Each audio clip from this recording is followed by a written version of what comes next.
నేను లాస్ట్ వీడియోలో చెప్పాను కదా, నేను గులాబ్ జామున్ చేశాను అని చెప్పేసి. అండ్ ఇందులో నేను మీకు ప్రాసెస్ చూపిస్తాను. అండ్ దీనికి నేను ఎంటీఆర్ గులాబ్ జామున్ పౌడర్ తీసుకున్నాను. అండ్ ఇది నాకు తెలిసిన best gulab jamun powder.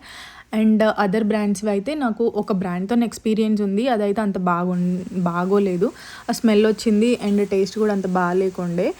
So ఇక్కడ నేను ప్రాసెస్ ఏంటంటే, నేను ఫస్ట్ సిరప్ చేసేసుకున్నాను, షుగర్ సిరప్. దాంట్లో నేను 4 కప్స్ తీసుకున్నాను. ఆ ప్యాకెట్కి 4 cups of sugar and 3 cups of water వేసుకొని, ఇంకా అది కొంచెం దాని కన్సిస్టెన్సీ ఎలా అంటే కొంచెం మరీ పాకంలాగా తీగలాగా సాగకుండా ఓన్లీ కన్సిస్టెన్సీ కొంచెం ముట్టుకుంటే మనకు కొంచెం జిగురుగా అనిపించేలాగా అయ్యేంత వరకు ఉంటే చాలు.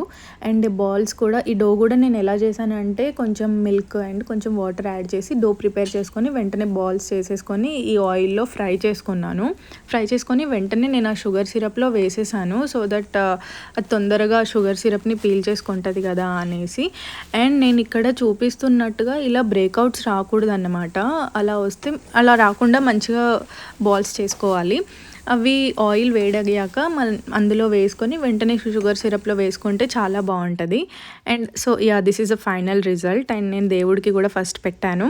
అండ్ దేవుడికి డిఫరెంట్ బౌల్స్లలో ఎందుకు పెట్టానంటే, మనము దేవుళ్ళకి ఎన్ని దేవుళ్ళు ఉంటే అన్ని దేవుళ్ళకి అన్ని ప్లేట్స్లో పెట్టాలన్నమాట. నా దగ్గర అన్ని